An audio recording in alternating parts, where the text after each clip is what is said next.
هنتعرف على اختبار واحد من أهم العناصر المسؤولة عن التسخين في الميكرويف، وهو الترانسفورمر أو المحول الكهربي. باختصار، علشان يكون المحول الكهربي ناجح بتكون مقاومات الملفات اللي فيه كالآتي: مقاومة الملف الابتدائي من 2 أوم إلى 3 أوم، مقاومة ملف التسخين تقريبا 1/10 أوم أو 2/10 أوم، مقاومة ملف الضغط العالي بتكون من 150 أوم إلى 250 أوم. وبنعمل اختبار كهرباء لخارج ملف الضغط العالي. تعال نشوف الكلام ده بشكل عملي. بفكرك إن القناة عليها قوائم تشغيل مرتبة للمبتدئين من أول الأساسيات ولحد الاحتراف في كل ما يخص الهندسة والصيانة العامة. أنا أحمد داوود، دكتور هندسة.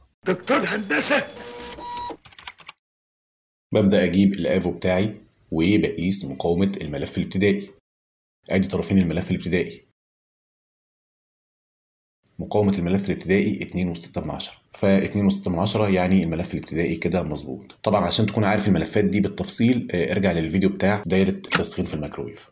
هنشوف مقاومة ملف التسخين،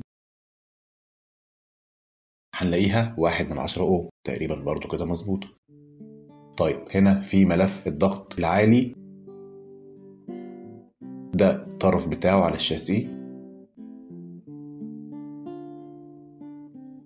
وده الطرف الموجب بتاعه اللي عليه الدراع الأحمر بتاع الآفو ده، هلاقيها 187.7 أوم، وبالتالي برضه هي قيمة في الحدود المسموح بيها. بجيب المحول التاني، ادي طرفين الملف الابتدائي، المقاومة بتساوي 2.6 أوم، كده الملف ده سليم. بجيب طرفين ملف التسخين اللي هم رايحين على الماجنترون،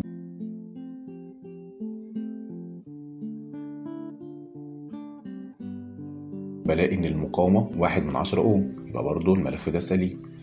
بشوف ملف الضغط العالي او الهاي فولتج بين اطرافه، بين الطرف اللي على الشاسيه والطرف الموجب بتاعه، هلاقي ان المقاومة 209 أوم، يبقى كده المحول التاني ده ايضا سليم. تعالى بقى نختبر خارج الكهرباء من المحول. بوصل طرفين الكهرباء 220 فولت في اطراف الملف الابتدائي، بجيب خشبة عليها سلكة كده، طبعا الخشبة دي عشان تعمل عزل لان المكان ده بيخرج منه فولت عالي جدا. هعمل كوبري بين الطرف الموجب بتاع الضغط العالي وبين الشاسيه بتاع المحول، المفروض ده بينهم تقريبا 2000 فولت.